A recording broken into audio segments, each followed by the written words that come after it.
All your favorite wrestling shows rolled into one.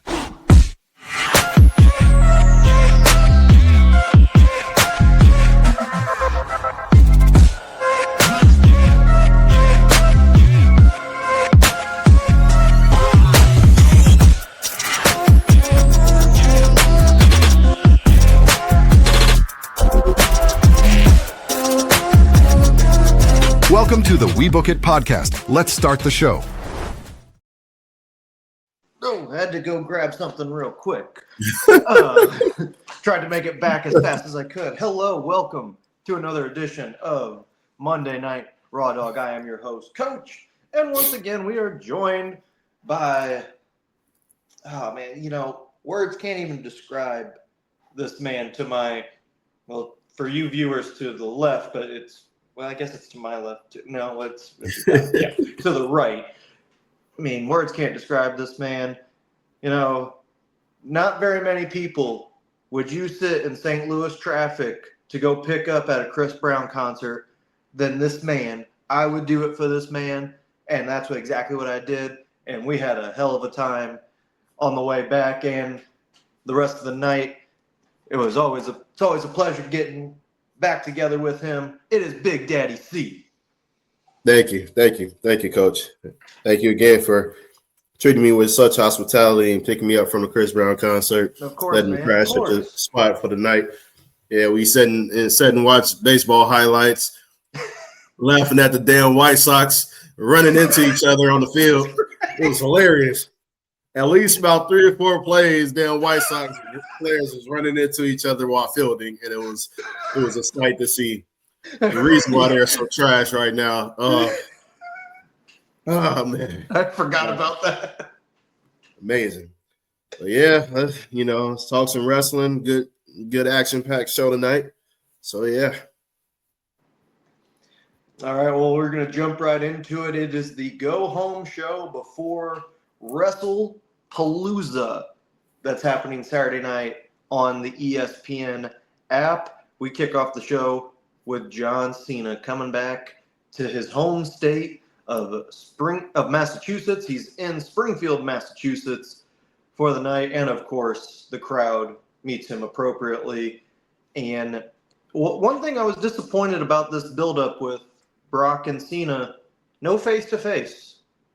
I don't know how. I think that the hype could have been a little bit better. However, nobody delivers a pre-match promo to hype up a match than John Cena. And that is exactly what he did tonight, talking about how he admitted he was scared of Lesnar, admitted that he could very well lose, but that he would never back down or quit. And he even said he helped Lesnar found Suplex City, and he's still standing. And he said, "Be ready, Brock, because I'm coming right for you." And it was a fantastic opening.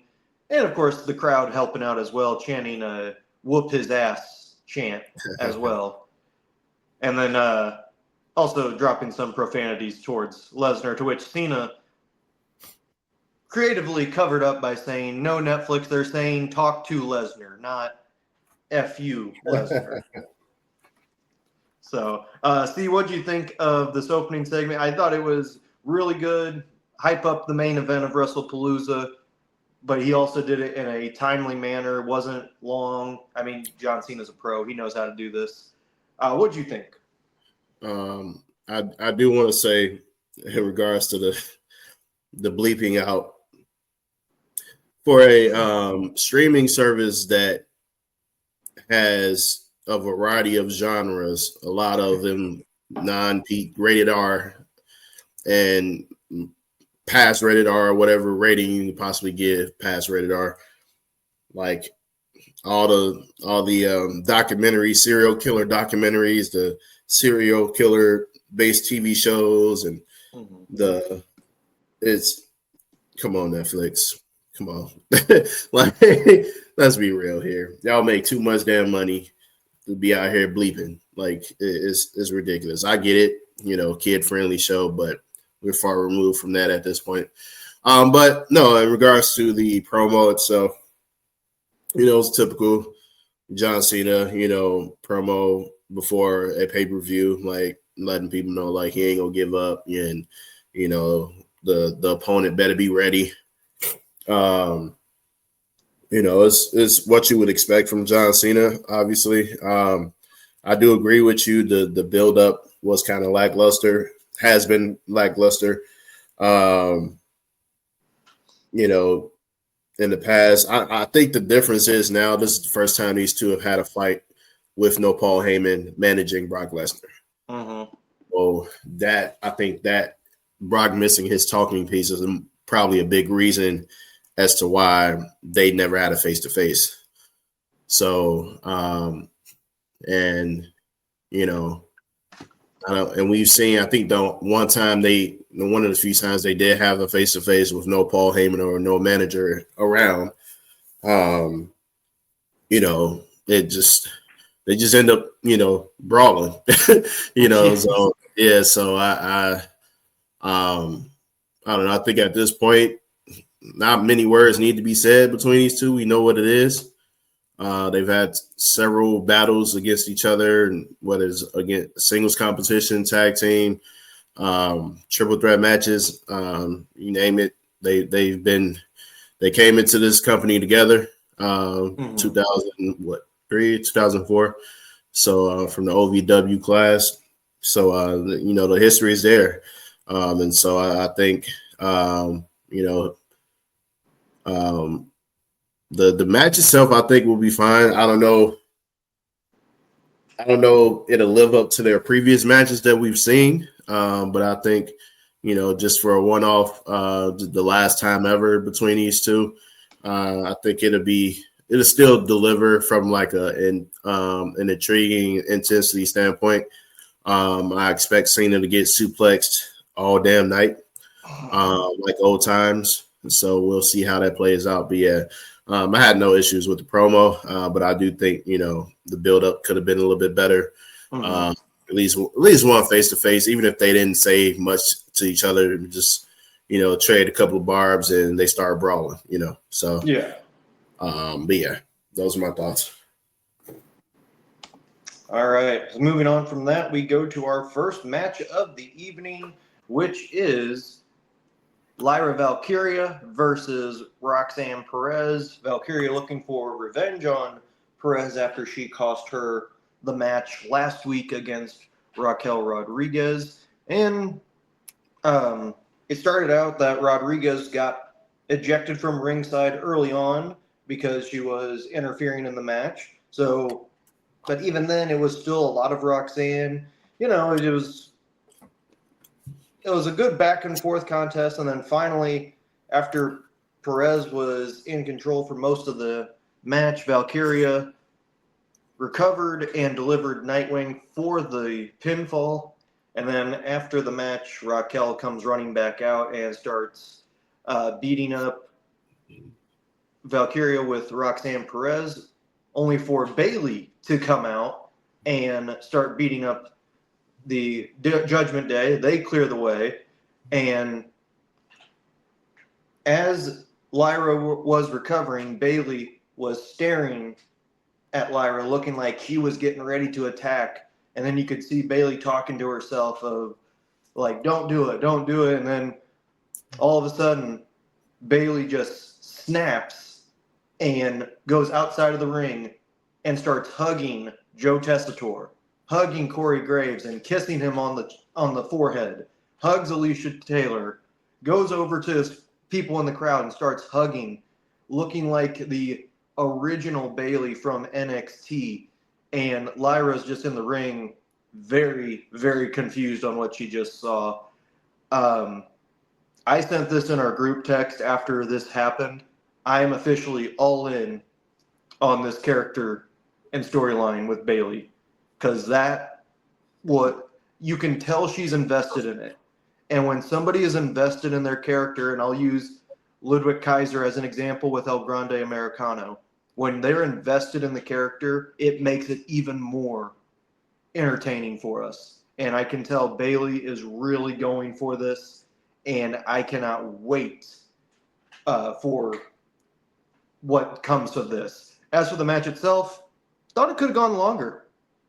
I really liked the chemistry between these two. I thought could have gone longer, but time constraints. I get it. I would like to see these two battle it out in a PLE match. We're gonna get that eventually, but in due time. See, what do you think of this match? The match itself, obviously, the chemistry, like you mentioned, is there. It's always been there. Obviously, they had these two used to be in a tag team together on NXT, and then they eventually, Roxanne, turned on Lyra. And they basically feuded over the NXT Women's Championship for a hot minute. And so they did have several matches, on PLEs, at least on the NXT side. So they, the chemistry has always been there, and it's almost like a Triple H Shawn Michaels type of situation where, like, they could be either a tag team, they work well as a tag team, but they work just as well as enemies.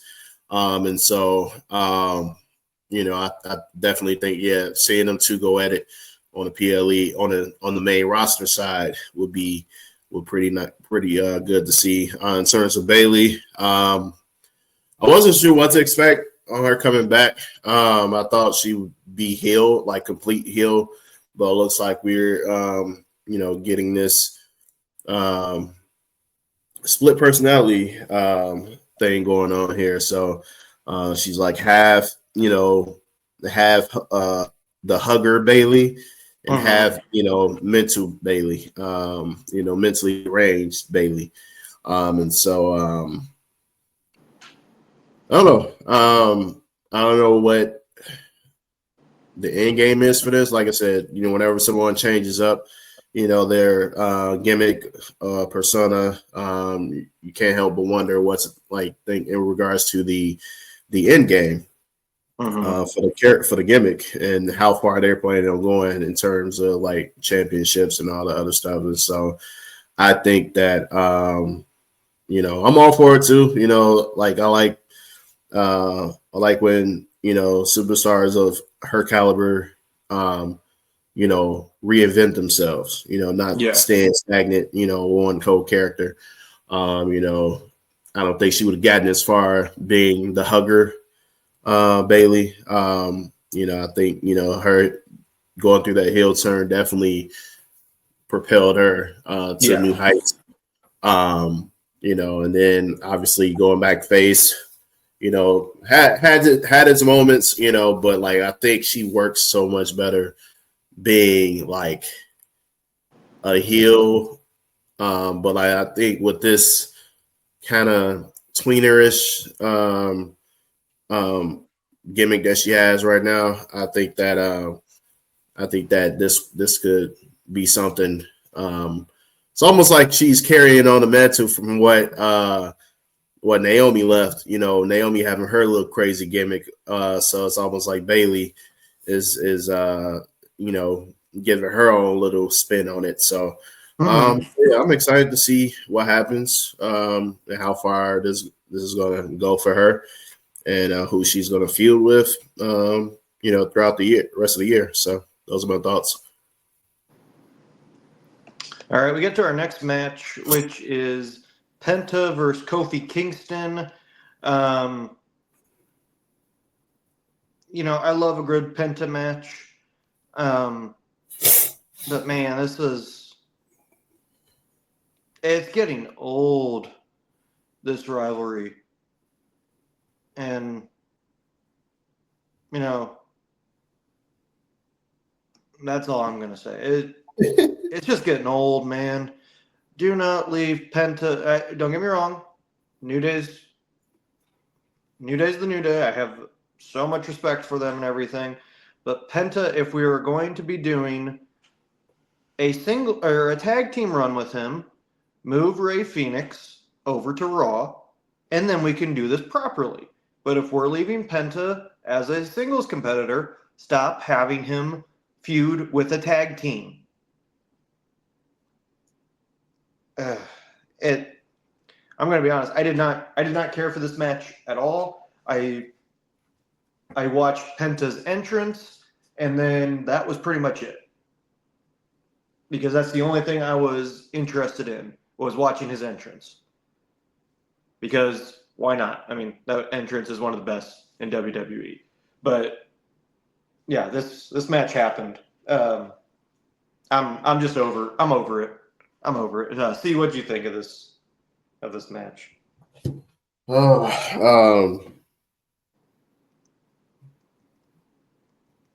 Yeah, I'm with you, man. This they doing Penta so dirty, man. And a lot of people were probably wondering what the moment he got to the company, how long it was going to take before they screwed things up. So yeah, it took a little bit longer than usual than we expected, but here we are. At this point, I was like, just put him and Ray Phoenix back together and shake up the tag team division once again and really get some good quality tag team matches going on Raw. The New Day, don't get me wrong, they still comical, they still hilarious. I just think that I don't know. I feel like they're getting it's almost like the R2 treatment where they're just around. They ain't really trying to. I don't think because they won countless championships, so it's almost like they have nothing left to prove, to be honest. So this is just a matter of helping other people get ahead. So, which is cool. I commend them for that. But I just don't. Yeah, like you said, I don't like that Penta is suffering at the expense. So I just say go ahead, put him and Ray Phoenix back together, and get this thing rolling so we can really see some crazy tag team action with these two. See exactly what they did at AEW, but now on a globe, on a bigger scale, a bigger platform. So yeah.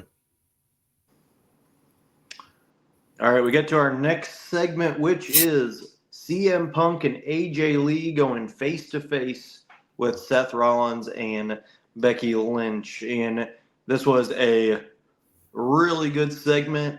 It started out with Seth and Becky, interrupted by Punk and AJ. And, it was a good back and forth. I did like the moment to where Rollins kind of echoed what Punk had said when AJ Lee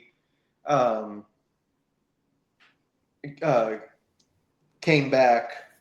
He goes, "I'm not going to hit a woman, but I know somebody who will." And they pan over to Becky, and Becky's just scared to death to even wanting to go after AJ. And it was just kind of funny like that. They were arguing with each other. As it broke down, it was eventually Lynch that walked out of the ring, then re-entered and delivered a manhandle slam to AJ Lee and slapped Punk in the face to wrap up the segment. Crowd was great. Crowd was great that whole segment. AJ Lee is over as ever. I think we all knew that. But it did feel like this one kind of dragged a little bit. Not bad. But it just felt like, okay, let's get to the point there. But still, it was very good. Loved the tension. And as we have said before on this show, the curse of WWE is whoever stands tall loses the match. It looks like CM Punk and AJ Lee, but I think we all kind of saw that one coming. Let's be honest. AJ's return match, they're going to give it to Punk and AJ.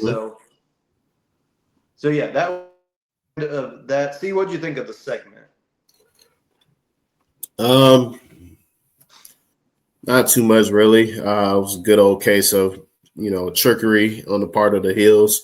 Acting like they got issues with each other, and all of a sudden, distraction commences, and Becky comes back in there, gives the manhandle slam to AJ Lee. And then her and Seth laughing and kissing and all that other stuff. And so, yeah, I think, like you said, whoever gets the last momentum going into the show typically loses. So I think that's where we're going to get in this case here. So, yeah, yep, those are my thoughts. I ain't really got too much, to say about it. It's just a, typical heel move on their part. So. Agreed. All right, we get to our next match, which is Dragon Lee versus El Grande Americano.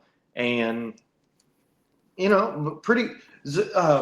do want to point out that somebody had asked, this was an off-the-record question to Dragon Lee, which I don't think this was the answer they were looking for, but it surprised a lot of people in a good way. They asked Dragon Lee if he was truly happy in WWE. And Lee's response was, yeah, I'm featured on TV every week. I don't care that I don't have a championship. I'm on TV every week. Like, I'm okay with that. Kind of taking a shot at Ricochet a little bit for his complaints. But either way, Dragon Lee is very happy in WWE. So, anyways, with the match, a lot of good back and forth between the two. And then all of a sudden it was a second El Grande Americano that appeared and almost cost Dragon Lee the match. That was until AJ Styles hit the ring and threw the second Americano out of the way. And then a third Americano came in and distracted Lee and Styles, and the Americano in the ring got the submission win. And then after the match, it was Ludwig Kaiser, his Americano, got out of the match, saw the other two Americanos, and was extremely confused. And then they did the Spider-Man meme where they're all pointing at each other. That's Tyler Bate and Pete Dunne in the masks. I'm just going to go out with that. But, I said this earlier in the show, when a wrestler buys in to their character, it creates entertainment value. And that is what Kaiser has done with Americano. He's better than Chad Gable ever was. He has added a whole new layer that we did not see coming with this. Now, obviously, we still want to know what the end game is with this, but the crowd was really into Americano, and it almost looks like he could be becoming a babyface now, which is crazy to think. C, what do you think? Coach.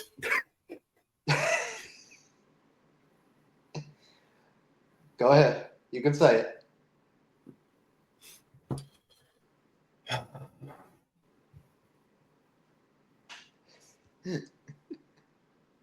While I appreciate that they decided to have them all show up, for once at the same time,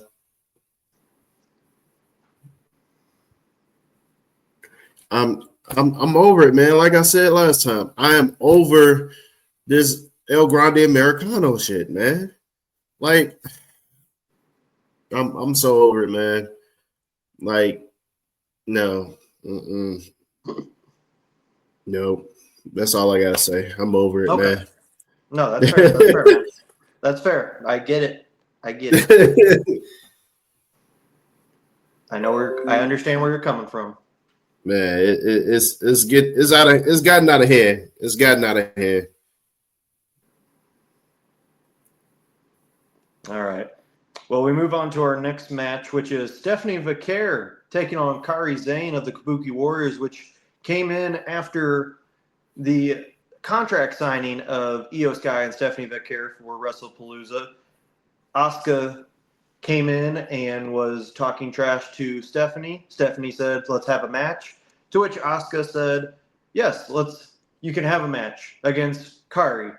To which Kairi was not too happy about. But anyways, very, very good match between these two. I do think it should have been a little bit longer, just a little bit, not much, but really good job between both of them. It was the Devil's Kiss and then the SVB, as I guess that's what they're calling her finisher. I don't know. I think that's still a work in progress, but that's okay. Valkyria secured a victory. After the match, Asuka was teasing of entering the ring to do a beat down, but Io Sky came out and said don't do it and increased the tension there. Like I said, really good match. Really good match. What a lot of people were expecting was a squash match, and it actually turned into a very competitive match. And they're trying to get Kairi Sane on the babyface side of like people feeling sorry for her because of what she's going through, and it's getting there. They're doing the right thing because right now she's just in the middle of the Asuka Io situation. But I also would not be surprised if Asuka completely goes heel on Saturday to cost Io the match. And then after the match, Rhea inserted herself and said she has the winner of Io and Stephanie. But that's for another time. See, what you think of this match? It's always great to see Stephanie Valkyria in the ring for obvious reasons. Glad she defeated Kairi Sane. Yes. I'm glad that happened. I'm ready for this storyline this match to be done, so Stephanie can finally take her rightful place as champion in the top of the women's division on Monday Night Raw, and beat Io Sky and make sure she doesn't even touch another world championship. And then we finally get Io Sky versus Asuka, which will feed families because that match is going to be awesome. And then we get Rhea versus Stephanie Valkyria, which will also feed families in many, many ways, more than one. And Fritos will be losing his G-dang mind. Cold showers galore. But yeah, like I said, I'm ready for it. Stephanie she wins the match. We get her and Rhea. Then we get Asuka and Io. And so let's get it done. That's all I got to say about it. All right, we get to our main event of the evening, which, as we kind of talked about on the show last night, wash, rinse, repeat. It's the Bronze versus LA Knight and Jimmy Uso. Now, quick backstory on this. It was originally supposed to be Jey Uso and LA Knight teaming up together. Jay said he was not going to do that, so LA Knight offered Jimmy a spot and said, hey, can you team up with me? To Jimmy said, I don't know, I'll think about it. Talked it over with Jay. Jay did his inner Roman, to which Jimmy said, I don't see an Ulafala around your neck. I'm done with you bossing me around. He then said to LA Knight, yes, I'm in. So just more character development there. The match itself, no, I don't, whatever. I'm going to be honest, whatever. The Bronze got the win. Then as Jimmy was on the ground, Braun Breaker delivered a spear, and then Jimmy went down even more. Jay's music hits. He's got a steel chair to make the save. He clears out the Bronze and checked on his brother. Then LA Knight entered the ring, grabbed the steel chair, and was thinking about hitting Jay. Jay was pleading, like, hey, I'm sorry for last week for spearing you. Like, I'm sorry. They apologize. They shake hands. Jay says, are we cool? LA Knight says, yeah, we're even and everything. And then right as he lets go, he grabs Jay again, hits the BFT, and yells out, "Now we're even," and that's how the show ends. Like I said, wash, rinse, repeat. Exactly. The same main event. Same old shit. So As Aerosmith would say, it's the same old song and same old song and dance. Guitar Hero 3. Yes, Guitar Hero 3. Yes, yes. And if you also had the Aerosmith Guitar Hero. Correct. That too. Yep.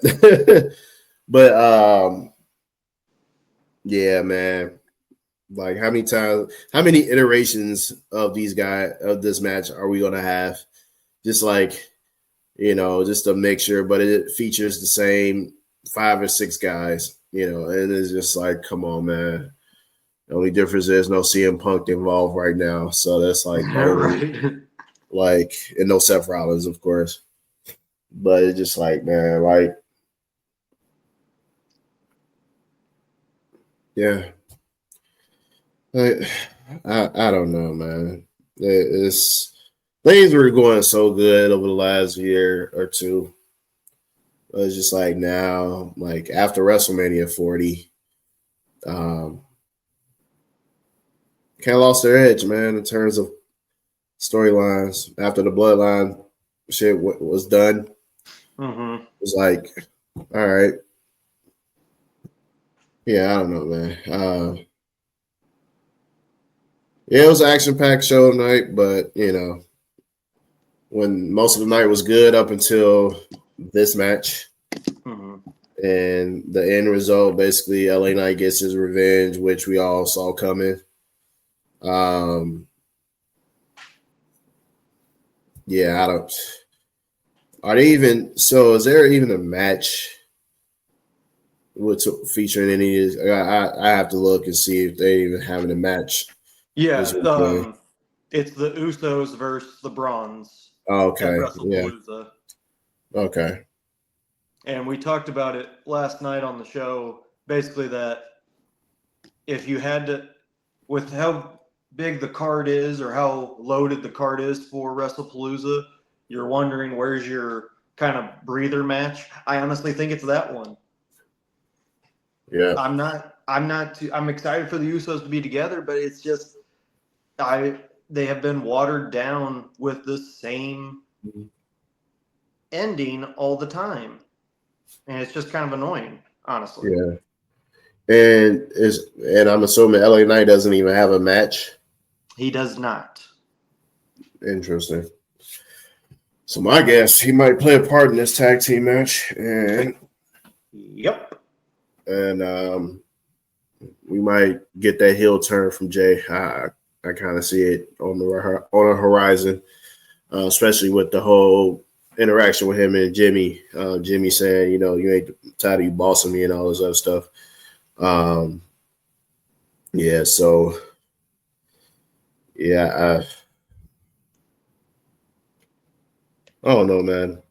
Part of me is like starting to lose a little bit of interest, at least in Monday Night Raw. SmackDown has a lot more progression with their storylines. Yep. And especially, Cody coming back and the whole thing, Randy Orton and Drew and all that. So tag team division is better. Like the I ain't gonna say the women's that's almost on par right now. Because damn, Nia Jax keeps inserting herself into the mix.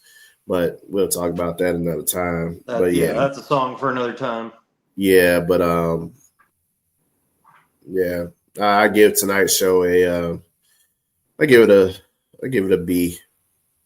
Yeah, that's kind of where I'm at too. I'm going to give it a B as well. And for all of you that are watching us, thank you once again for watching. Leave a message in the comments. What would you grade Monday Night Raw tonight? But thank you again for tuning in to another edition of Monday Night Raw Dog. Please make sure to like, share, and subscribe to all of our content. We are on the road to 2,000 subscribers. We are currently at 1,630. Let's keep it going. Let's keep those numbers up. Let's keep going, people. We love you. We love all of our supporters. We have some big things planned for the WeBook It podcast.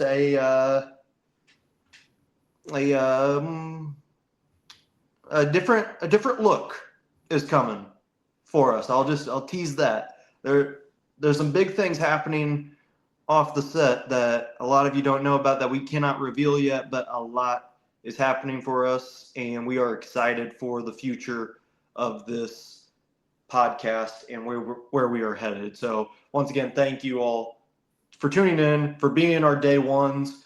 Please remember, like, share, and subscribe. For Big Daddy C, I am Coach. We'll see you all next time on another edition of Monday Night Raw Dog. NXT Homecoming coming up tomorrow night. Tune in to Virgil's podcast of Who's Up in NXT, and it's going to be a good one. You might see one of us stopping by for a special appearance, maybe crash the show. I don't know.